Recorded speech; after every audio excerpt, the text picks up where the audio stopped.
verbal or life. So every time a president leaves office, they leave a letter in the desk for the next president. For example, when Barack Obama left, he put a letter on the desk for Trump to read. Trump read it and shared it with everybody. So when Trump left, he left a letter for Biden. And now we got Biden writing a letter and leaving it for Trump. All right. In this video, let's take a look at Outnumbered talking about this idea and what happened after Trump took office. Where is that letter? And what did Biden write? In any case, my name is Noel, here at Verbal on Life, sharing what's going on in the news today. All right. Remember to give this video a like before you go anywhere. Let's take a look. What's going on with that letter? This is a Fox News alert, and a pretty historic one at that. President Trump has revealed the context of the letter that former President Biden left to him. This is a Fox News exclusive, and let me put this into perspective. There have only been 7 presidents that left a letter to their predecessors, 6 who left a letter to the opposite political party. And Biden was just the 3rd to have to pen a letter to someone who was a political opponent, in this case, a former political opponent. This is history, and we at Fox News have the content of this letter. Yeah. Hello, everyone. This is Outnumbered. I'm Kayleigh McEnany here with my co-host, Harris Faulkner. Also joining us, Cheryl Casoni, Fox Business anchor and host of American Dream Home on Fox Business, Jerry Willis, Fox Business correspondent, and Ben Ferguson, host of the Ben Ferguson podcast and co-host of Verdict with Ted Cruz podcasts. Well, we begin with Peter Doocy. He's live on the White House lawn. And Peter, this is only the 3rd time in our history we have a letter exactly like this one. What does it say? And Kayleigh, we saw the other night on Monday, just a few minutes after President Trump returned to the Oval Office, I asked him if the president left him a letter. He hadn't checked yet. He opened up the drawer. We were only able to see the outside of the envelope that said 47. We can report now, for the first time anywhere in the world, this history-making text of what it said on the inside. The letterhead was of Joseph R. Biden Jr. It said President of the United States. And his cursive handwriting that I reviewed was difficult to read at times, but this is what I got from the letter. Let's read it together. Dear President Trump, as I take leave of this sacred office, I wish you and your family all the best in the next 4 years. The American people and people around the world look to this house for steadiness in the inevitable storms of history. And my prayer is that in the coming years will be a time of prosperity, peace, and grace for our nation. May God bless you and guide you as he has blessed and guided our beloved country since our founding. Joe Biden, 1/2025. And that is it. I got a call that President Trump was ready to share the contents of the letter. We heard him last night describe it as inspirational. And that is, we can confirm the president's assessment. All right. It is an inspirational, forward-looking well-wish, and quite possibly the only time that they will exchange letters ever again. Kayleigh?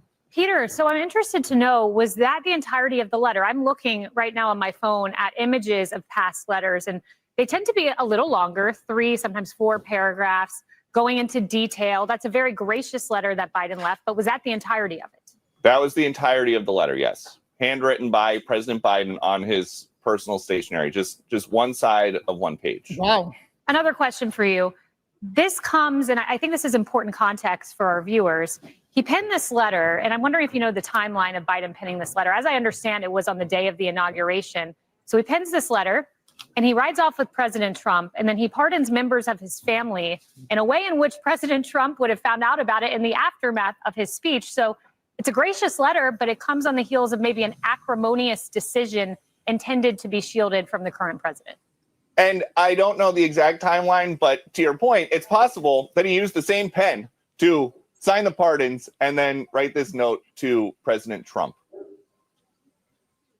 Wow, Peter, thank you very much. That is history that you just made. Very interesting. It is history. Yep.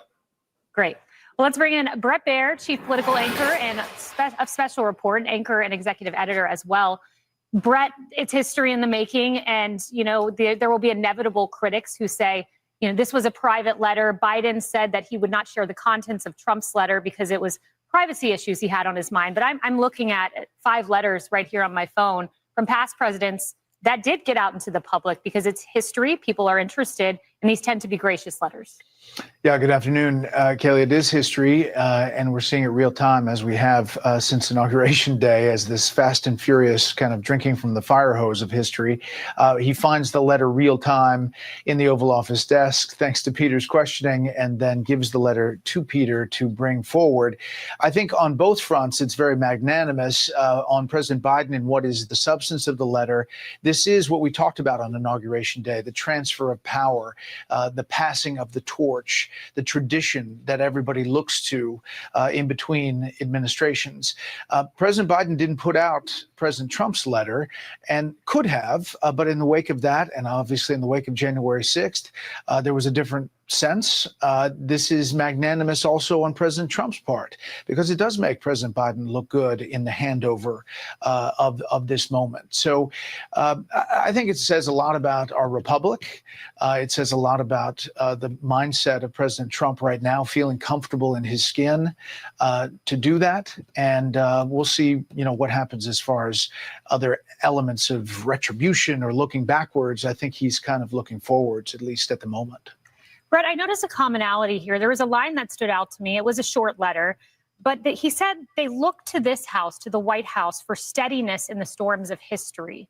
And you get this kind of tacit acknowledgement between our very small group of 47 presidents that they understand the storms together, despite being from different political parties. I'm looking at the letter that George W. Bush left to Barack Obama. There will be trying moments. Your friends will disappoint you, but you will have an almighty God to comfort you. I'm looking at George H.W. Bush to Bill Clinton. There will be tough times made even more difficult by criticisms you may not think are fair.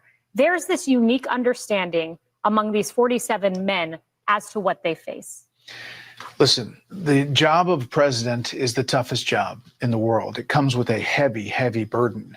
Every day you get as you well know, Kaylee, you get a daily brief that's the size of a small phone book of real threats facing the U.S. And specific sometimes. There are heavy decisions that have to be made every day. So those letters, those handovers in the Resolute desk mean something between a very small group of men who have held this job. And sharing this letter is, I just think it's great for the nation to see this transfer and to see how they go from one to the other. As you say, other letters have come out in the past, and this one a little bit quicker than perhaps the others. Brett, I just want to share my favorite line, I think, ever penned in a presidential letter, and it was from George H.W. Bush. And he begins his letter, "When I walked into this office," this is to Bill Clinton, "I just now felt the same sense of wonder and respect that I felt 4 years ago. I know you will feel that too." And I thought to myself, as I read that, for 4 years, the wonderment never wears off. Every time I walked onto that sunbeam pattern rug that Nancy left to her husband, that now sits on the floor of President Trump's Oval Office, I never lost that sense of wonder. And these presidents, it appears, don't lose it either. Yeah, I mean, I covered the White House for 4 years. Every time I walked in the Oval Office, it was this bewilderment, this awe, and it didn't get old. There's a great video that Speaker Johnson has on X that he posted as he's walking behind Vice President Vance, who was going into the Oval Office for the first time. And that bewilderment of the power of that office hits him as President Trump is showing him around. This is history. This is important. These things will get remembered in the history books. And I think that we have to absorb things day to day, because this is coming at us fast and there's a lot to absorb. So hopefully we'll be able to bring that to you real time. Congratulations to Peter for getting that letter and bringing it forward.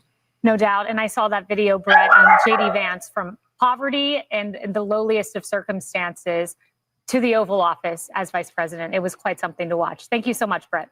You bet. See you at 1.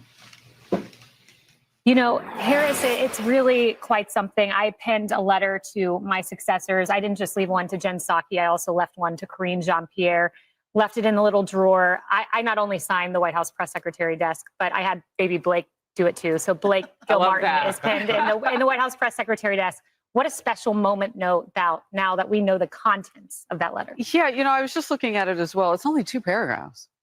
And the second paragraph is really short. Well, it's 1 sentence. So may God bless you and guide you as he has blessed and guided our beloved country since our founding. Look, not a lot of words. The president was on camera when he was trying to find the letter that Biden had left behind.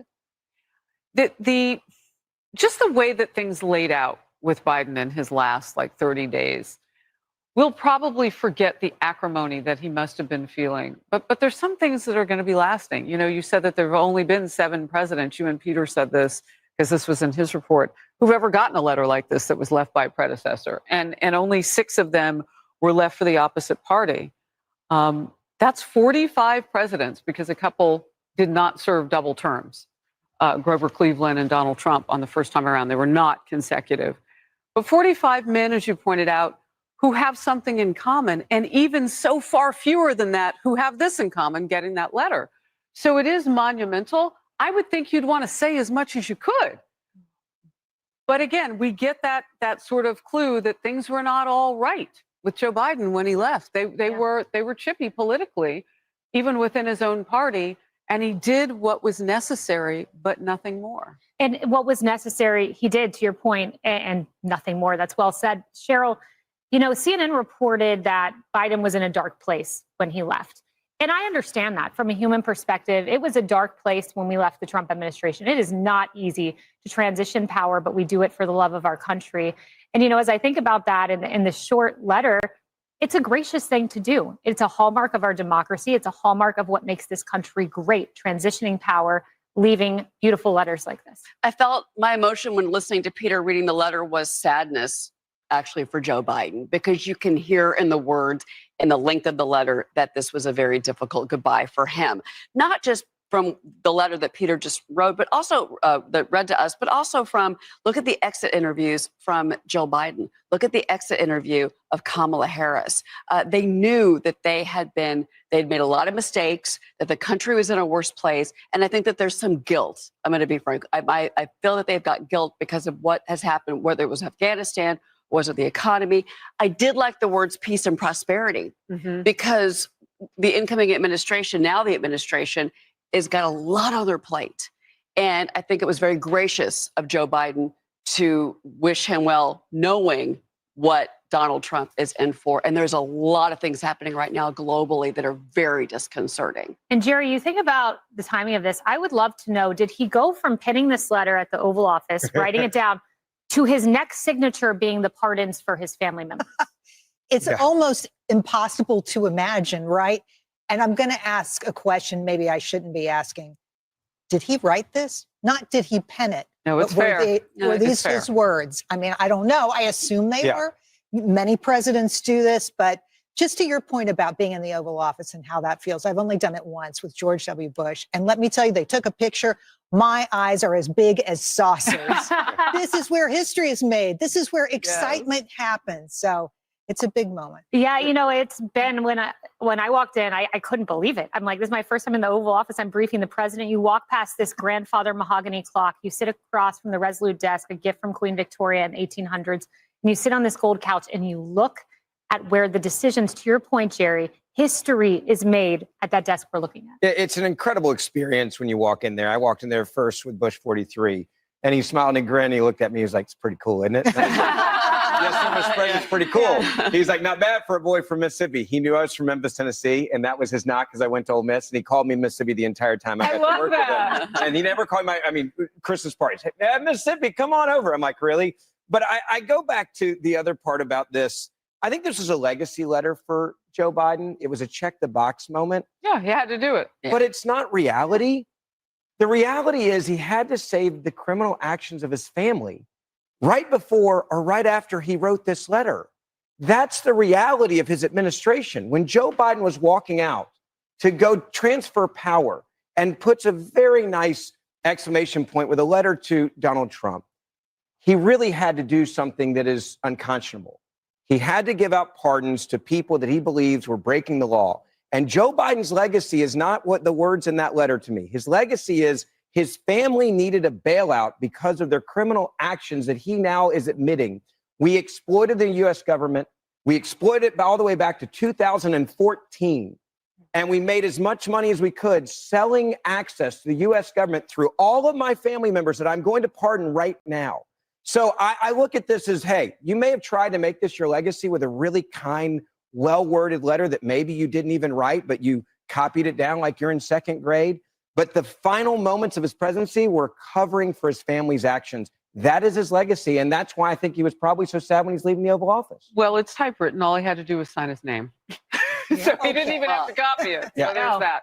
And the only person who's not on that list of family, really, and I don't know that she was ever part of the investigations, is Jill Biden.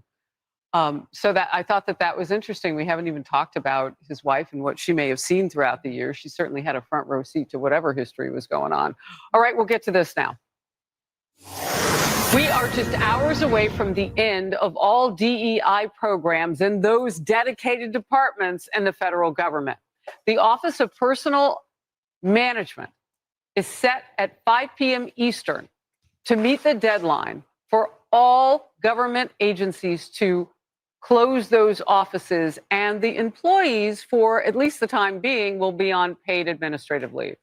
That follows President Trump's executive orders to bring an end to DEI and to make America merit-based. So he's going to do that at the federal level and restore the importance of our individual efforts within the workforce.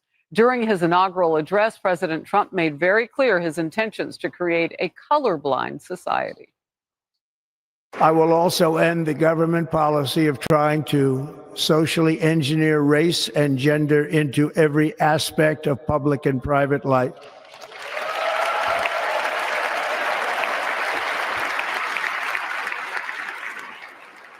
We will forge a society that is colorblind and merit-based. Yeah.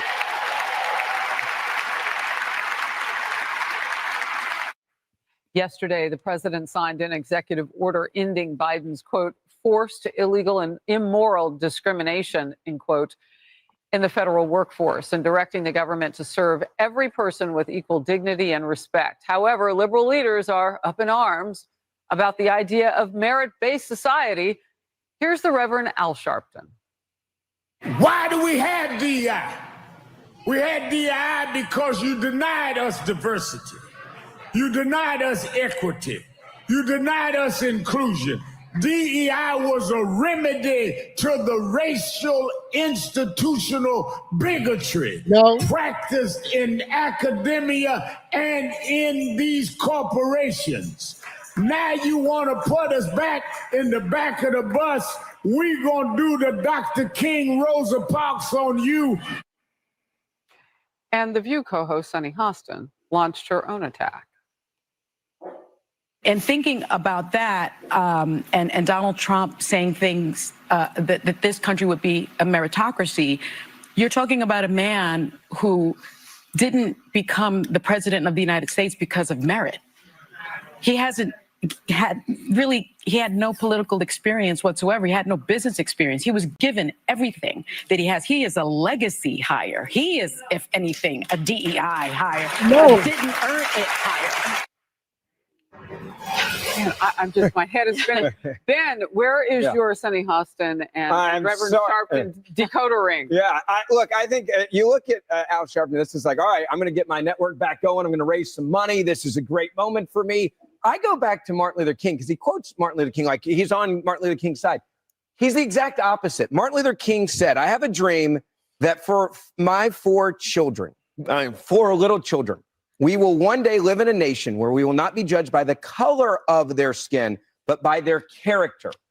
That is exactly what the president is now saying. We don't need a melting pot that you organize in some liberal woke agenda where you say, how many transgenders do we need? How many gays? How many straights? How many African Americans? How many Asian Americans?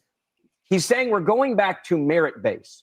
We want to look at Americans not based on, do you fill a quota for this country or for our business? But instead, we choose you because you're the best person to do the job, regardless of the color of your skin. Al Sharpton needs to go back and watch that speech. So the way I look at this too, Cheryl, is everything that Ben just said, and I would add this. it also requires that you do your job. Yes. And part of your character be work ethic. All of the things together. And when you don't, they get rid of you. Yeah. And DEI promises that what? You get to keep the job forever? Read the EO. It's right here, folks. This is the EO. Here you go. Reward individual initiative, skills, performance, and hard work. Merit-based. Why is that controversial? Did Al Sharpton not read the executive order? Pretty sure he didn't, because it's not about fundraising. But let me tell you something.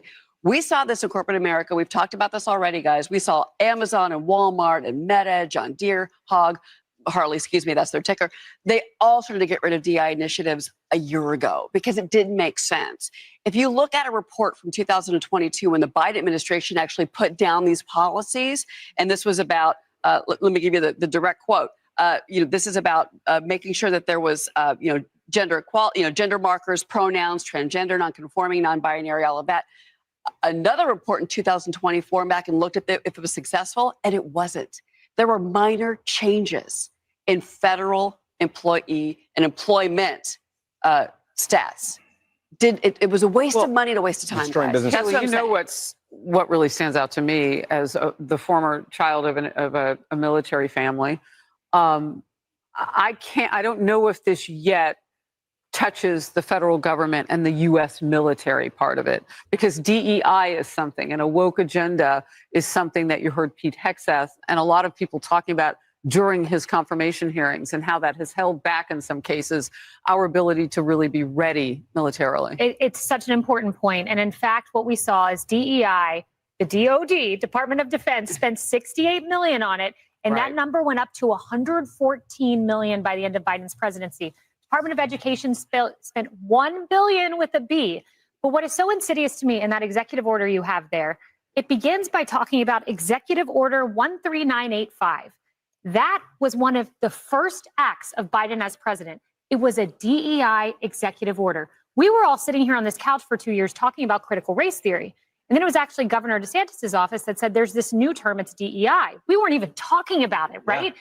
But it goes back to day one of Biden's presidency. He had everyone submit equity plans, every department. So you think they're focusing on China and Russia at the Pentagon? No, they're focusing on equity. This was this man's priority. And no wonder we're all messed up as a country right now. So what Trump is doing is replacing the word equity with equality, which is where, I mean, equality, what a great idea. You get the opportunity, you have to earn keeping it. So what is one of the big problems in our country right now? Our institutions, including the federal government, don't have the respect of people. This will help reinstall the respect of people and respect for people who hold those positions, those government jobs, who are racial minorities, right? As soon as you know the rules have changed and people are getting hired because they deserve the job, guess what? I think the respect for those institutions will rise. All right, make America merit-based again. Yes. Too many letters, but you get it. Anyway, coming up, no holds barred. President Trump's Department of Justice is going after sanctuary city officials who get in the way of immigration enforcement. Next.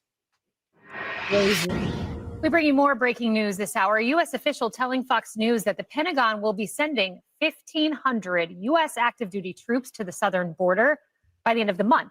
Now, this will accompany the 2,500 troops already at the border. They were put there in March of 2024 by none other than the Biden administration. So this is adding to what is there. I'm sure this will be spun by the media as some sort of novel and extra constitutional act by current President Trump. But indeed, he is simply adding then to the troops that are already there from the Biden administration. And this comes with the context of that executive order with NORTHCOM, reorienting them to secure the southern border. It's different. Look, I live in Texas, and I can tell you Border Patrol agents that I know well said for the last 4 years, they have been directed by the Biden administration to not do their job. They said, imagine going to work every day and you're told you cannot do the job that you swore an oath to do. Sucks. They are thrilled because they now said, not only do we actually get to go back and do the job we're supposed to do, instead of babysitting and allow for illegal activity to flourish, but we're going to get the resources we need to get it back in order because it's so out of control and there's no order. One of them said to me the other day, they said, you can't imagine just how bad it is at the southern border. And because what they've done deliberately in the last administration was make it total chaos on purpose so that there's no way to even have order. They said we need more people down there. They're going to need troops, National Guard, and a lot of help just to get it back to where it was when Trump left office. And I think that's a step in the right direction. I think you're going to see also governors jump all in to help with resources as well. You know, Cheryl, one of the interesting things I find about a lot of these EOs as I read through them, I know you mentioned you were reading through one. I know Stephen Miller is behind a lot of these. Stephen Miller, people may not know, but for the last 4 years has run a legal advocacy organization. He understands the law. And when you look at this, they specifically cite in the EO that was signed a national emergency at the border that unleashes all sorts of powers. Designating the cartels as foreign terrorist organizations, FTOs, unleashes all sorts of powers. And ironically, citing the Title 10 authorities used by Biden as they make this move. It is so well thought out. It is, and those legal protections are in place. They also are put in legal protections as far as the sanctuary city goes. That's where we're seeing the fight back now is coming from the sanctuary cities, whether it's New York or it's Denver or, even like Boston, we're going to see some things. But I think at the end of the day, what I found so interesting about the way that this was all phrased is actually it enables, to your point, the military to come in. That has to go through the Pentagon, but that's in place. That's why you need the defense secretary nomination to be confirmed sooner rather than later, because that all has to get processed through the Defense Department. I realize there's an acting defense secretary right now, but we need clarity with that. Back to what's happening here in New York. How soon did you see crying immigrants when the CBP1 app was shut down? How fast did that video get out there? Well, more of that's coming from places. That is coming from the other side. They're also it's a campaign. Building their legal challenges and campaigning to make sure that this becomes the emotional, look at what Trump is doing. This is the AOC kids in cages moment And where Harris, that's crying. We did see 22 states are now suing over the birthright citizenship. Yeah, just to finish up on what you're just saying. Yeah, some of it is political, but some of it is also they were sold a bill of goods on the other side of the border because there's a magnet up here that says if you can come across that border any old kind of way, even if you have to be, and forgive it, but it's true, put yourself in danger to be raped by the drug cartels, you go for it and you get on that. And then there's this promise, this magnet that this current administration, meaning Biden's at the time, won't do anything but help you. They'll give you debit cards in New York. They'll do everything that you might even get to vote it if you came here as a non-citizen illegally. I mean, the world is your oyster. And now they realize it isn't. So it doesn't take much to get them to the point where they're emotional. That dream is closing. They're going to have to do it the right way. Yeah. You know, Tom Homan cited that they might go after local jurisdictions who refuse to comply with immigration law. But he's not just out there like saying things, they're actually doing them immediately as they take office. This is acting Deputy AG Emile Beauvais. He sent this directive out. Federal law prohibits state and local actors from resisting, obstructing, failing to comply with lawful immigration commands. The U.S. Attorney's Office and litigating components of DOJ shall investigate incidents involving misconduct. This is a Fox News exclusive out this morning. More action being taken.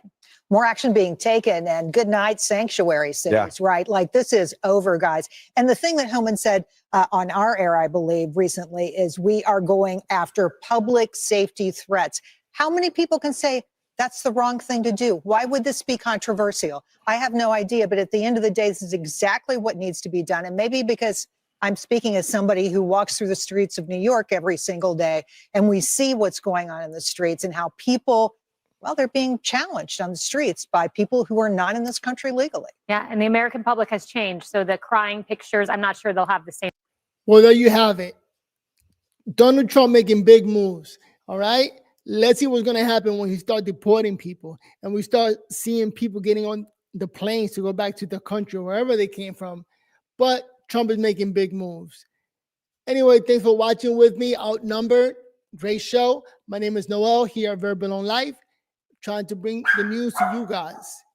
Remember, before you go anywhere, give this video a thumbs up so I could keep bringing more videos to you guys. Hopefully you enjoyed the information that you gained from watching. With that said, I want to try to put up another video later on today.